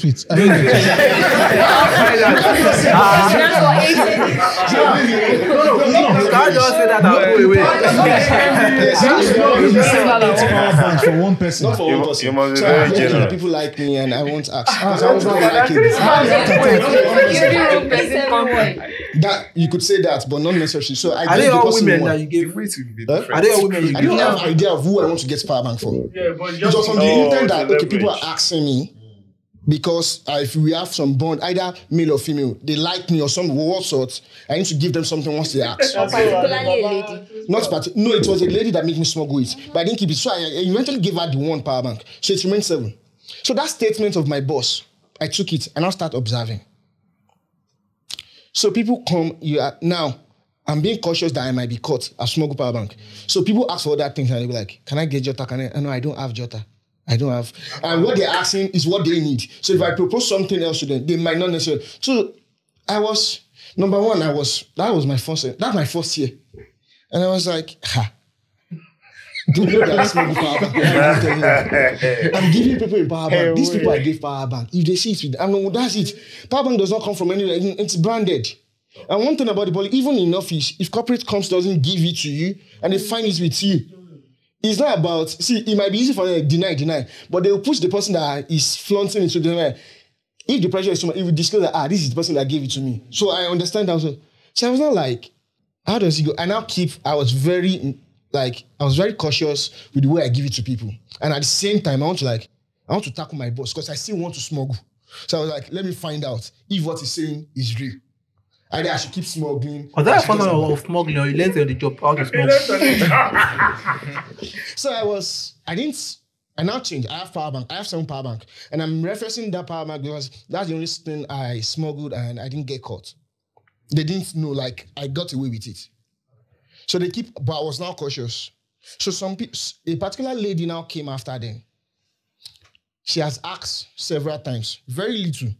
Pencil, Jota. I could even take that from the office. And she asked for power bank. Genuinely, I was like, power bank is not available. I can't give you power bank. And why I said power bank was not available was the power bank is no longer in the office space. I'll have to go out and make an arrangement. And the next thing she flared up, you've been giving people power bank. They say you give them power bank. And you're even teasing you. Don't give power bank. Immediately she said, I'm even teasing you, I'm playing with you to give me And the first thing that comes to my mind was what my boss told me. Mm-hmm. It's very, very now obvious. Mm-hmm. That's why he's your boss now. Why do you think he's your boss? Now, later I discovered it's not even for my boss. Because something happened aftermath. So we had access to, when that happened, I became cautious. No, not everything. There's a conflict of, I want to do this. I actually want to give her, even after she said she was teasing me. Okay, so let me take your story right now. Was there any of those people that you dated? No. You didn't date any of those people? No. After your power bank. Let me say it's priority. I get to learn it very well. It was an insurance company. Almost everything is there. And it looks very likely. I'm sorry. Let me not ask again. Do you think you are still a likable person? That's because yes, that's why I say I get to know about that for them also. And that's why I was kind of tackling Amaka in her. People might think it's not so, but for you also, the intention might be good. But you need to define it, what it means to you. You need to define it, what it means to you. Okay, I discovered that, even though... Timlane, sorry. I want to give everybody a chance to... Timlane has told us the story, and I think it's the essential takeaway is that sometimes, particularly in workplaces, if you have power, or you can make things happen for people, you may not know whether people truly like you because of who you are or because of what you can do for them. Power. Okay, so at the same time, people can also take advantage of you because of the position you are. So don't also think that they actually like you or you are likable or they love you. It's just because of what they can get. So I would now say that, and I know people. Listen. The reason why this show operates the way it is because of honesty, in the sense that people are honest and open about struggles that they've overcome. I have to stress that. Okay, is there anybody here particularly who has found himself in a work-related relationship that the thing blew up in your face, and you have lessons you've learned from it that you can share with people, so that other people, whether don't do it or if you're going to do it, this is what you should try to avoid.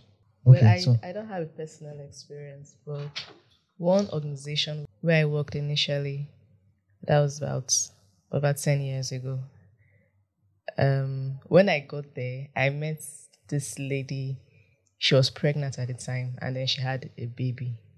So someone was now telling me that, she got pregnant for one of the colleagues. I think he wasn't exactly in a higher position, maybe a little bit higher.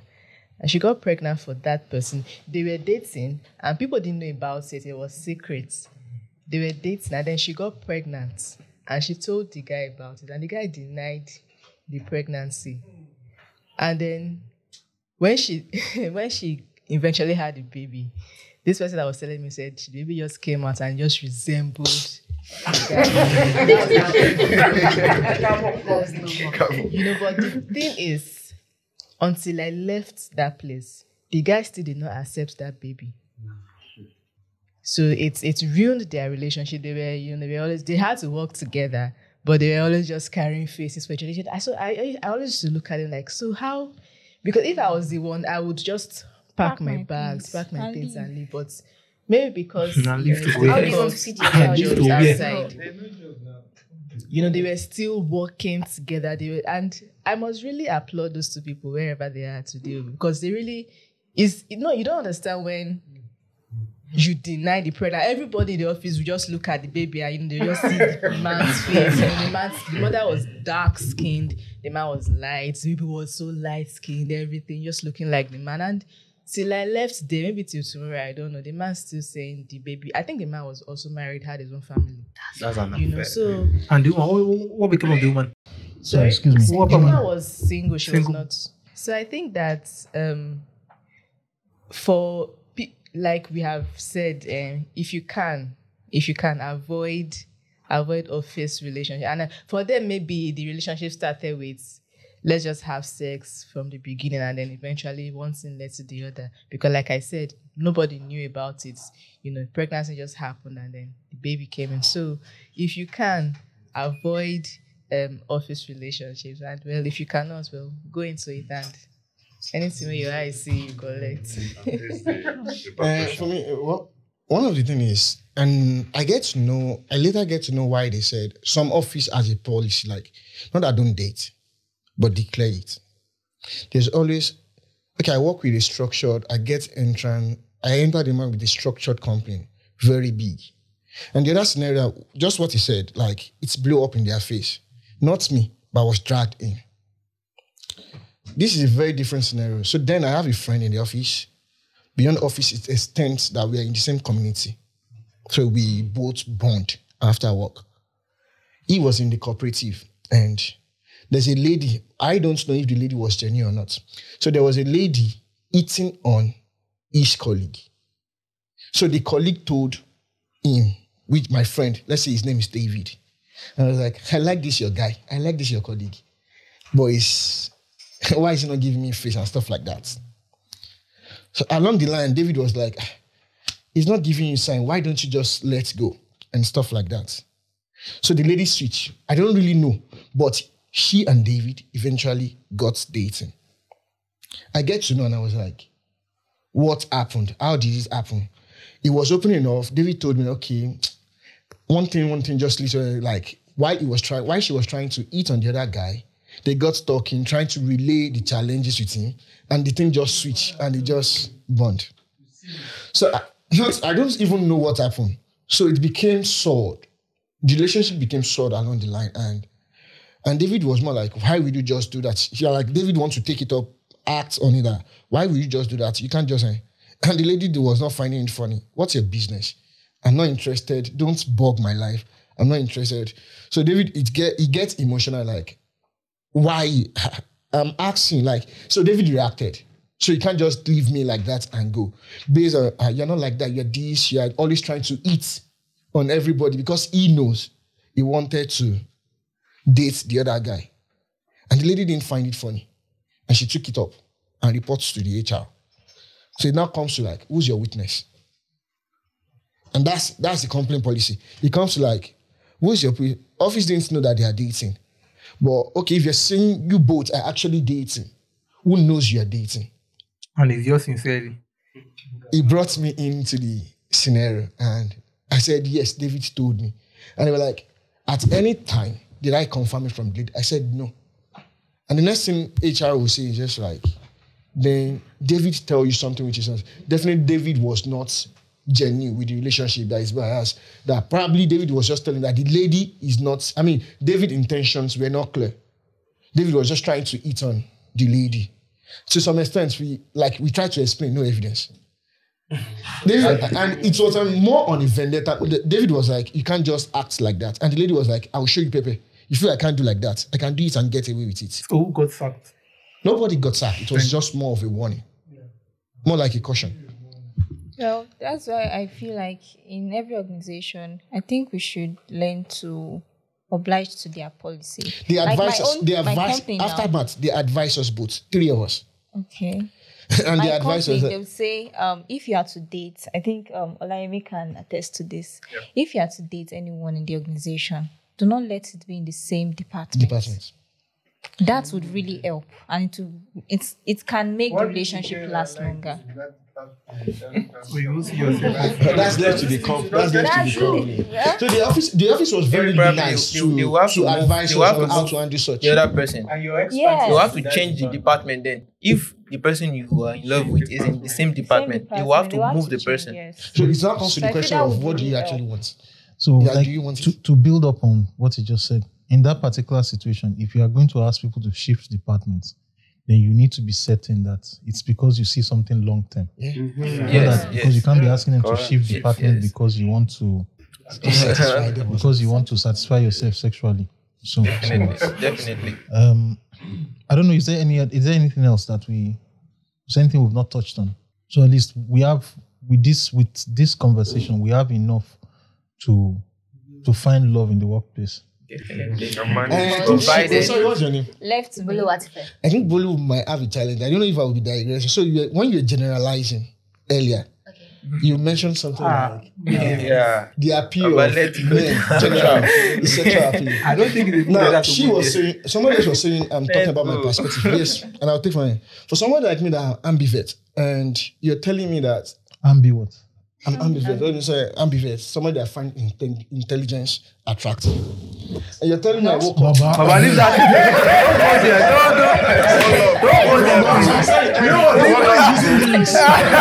We are together all of She said, I find you intelligent. And I try to get close to you. And Are you said- saying that you find Boluwat very intelligent or I'm creating a just, scenario. okay? No, she's attractive. Now, I find it one thing with me, I'm telling you now, it's my perspective. And don't generalize. I won't get close to you because of your physical appeal. And I think don't generalize. That was in good faith. Allow me to continue. Please don't stop that. You won't get close to what? Don't go there. Don't go there. That's the topic on its own. Let's cast the guy. Please cast him. I'm happy to go like you on the show. Please. There is no. Okay. Hold on now. Let me please. Okay, let's now assume there is a person. Sorry for those who are physically displaced, challenged rather. Like, what if there is a person in your workplace that has hunchback? And it's very, very intelligent. Very, very intelligent. Will you be attracted to that kind of person? I've dated somebody with one leg. Did you marry the person? It's not date. Wait. Hello. Wait, no. Like, will you? Hello. When you see someone, you don't see their intelligence. Yes. What you see is Their physical The physical appearance. after that, then you know the person is born Let with me tell you intelligence. something. You can't see intelligence. I won't. Please just wait before you crucify him. He started by saying that it has to do with his personality. If person is what I'm talking about now. No, wait. Actually, please. On this case, please, I just a want, second. let them cross-examine. I will let him cross-examine. You can't allow this guy go. But just realize that if we put everybody on the hot seat, we are also going to examine your personality. Exactly. And you will find it, because when you talk about personality, it's your psychology. It's going to be difficult for you to think you are going to change him. No, I'm not changing him. No. So you can go ahead. If I'm being real with what I'm saying. Now, the person, Please just answer his questions. you know, as we were talking, there was someone that was rooting for you that's more ambient than you. It happened in this show. I'm not giving you 20. Someone like you, when the person came on this show looking for intelligence and everything there, the person that he got our end up number with. was the one with the biggest bomb. They're free out of the window. Uye Maiwa, I just want to say something, okay? the woman with a big bum and big breast faces the same problem you faced when you were a storekeeper. Yeah. Everybody wants something from her, and it's really hard to discern intentions. Now, I would say this. So let's take your question now. The person you are going to date now, let me walk you through this. How old will the person, what's the maximum age the person would be for you to date them? Let's bench it at 35. So 35, you not date anybody above the age of 35. This person in question, is this person going to be fat or slim? Use the word. Not fat, not because of budget. Okay. No, would you date somebody? He said thick. Which fat or slim? What I mean fat? I'm not. I mean that. Would you go for somebody who is extremely fat? Nope. Okay, so you won't date someone who's extremely fat. So if you met a 53-year-old woman or 57-year-old woman who is extremely fat, who is wrinkled, but she has a Nobel Prize, would you date her? Nope. And so that's what we have done with this is to tell you that you have taken things. What you have done is you have picked slim 35-year-old pretty women who are them by intelligent. Exactly. And if you now meet a lady who falls into that, because going by your statement, you'll be giving a lot of ladies hope. You'll be giving women who are fat hope. We'll go and begin They'll be reading books. Whereas what they really need to do is probably maybe they need to be as slim as Amaka. You understand me? So that's. But when they say something, please do not open any new tangents. Just summarize your thoughts. Now, in some way, what you are saying is something like seeing a lady that is saying she wants a tall, dark, and handsome. This thing. If you are broke, you're not part of. Even though you are tall and dark and handsome, you are not part of the spec. Now that tall, dark, and handsome, she has already filtered people who has money, who now have those requirements. So what you are saying is, you pick the fine girls, and among them, they are looking for brain. Mm-hmm. Yes. Do you get? So you already filter them. Yes. You can't, because in an instance when you have an hunchback that is intelligent and a girl that's just pretty and she's not intelligent. Okay, I would differ. So, Dr. Bito, just my last comment. My last comment and advice for the girls. I'm not holding brief for anybody, not even for him that is talking about his personality. But I need us to know that in relationships, and I pray that we still have that time to talk more about it in this show. In relationship, there's something that attracts, but there's also something that sustains. So there are two different things. That's the point. I leave it there. That's a nice one. And so with that, we'll close out the show. So to summarize the show, the essential things that we've said today, so that workplace romances are particularly peculiar because 4 things make them easy. The first is the ease of access to the person. The second is time you spend together with each other in the work environment. The third is that time you spend together makes it possible for you to uncover similarities. And then the fourth is that in some workplace romances where people have started sleeping with each other, romantic feelings and all that develop. We've also said that if you engage in workplace romance, you have to be sure of your motives. Okay, the motive that people very rarely frown upon is the love motive, in which you are looking at a long-term relationship where you can get to marry the person.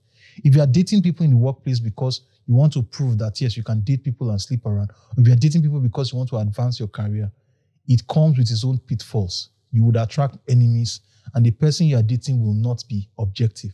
Okay, some of the advice we had in the article we reviewed said that as much as possible, you should have conversation with the person you plan to date. That what will you do if things break up? If you break up, so that you know how to handle it. You also need to inform a manager above you so that you do not engage in any form of secrecy. We also mentioned that you have to consult your organization's policies before you proceed, because organizations have different policies with regards to relationships. Most organizations in the past used to frown upon relationship between co-workers, but nowadays those regulations and policies have been relaxed, partly because people have gone for years without finding someone to marry. And so consult your organization, know the policy, and know that you're not running afoul of the policy. As much as possible, you also want to protect yourself at all times. Ensure that you do not put yourself in a position where you can get pregnant for someone who is not ready to stick with you long term, or you do not put yourself in a position where someone can slam you with sexual harassment lawsuit because you ran afoul policies and you did not carry your line manager along. We've had several other conversations by the side. This show is designed to help people look for love, navigate their 20s, and figure out the way the world works. And so we look to seeing you on the next one. You can follow the channel on YouTube. It's at the Darkpore Show. You can follow across the social media handles. And if there's anything you particularly agree or disagree with in the video, leave a comment leave a message in the comment below. Also, if you want to partner with the show, you can send us an email, partners@darkpore.com. If you need interest, if you need help or advice dealing with a work-related romantic issue or an health issue, you can send us an email at advice@darkpore.com. So thank you very much for spending your time watching this show. We close out. Thank you guys for being here.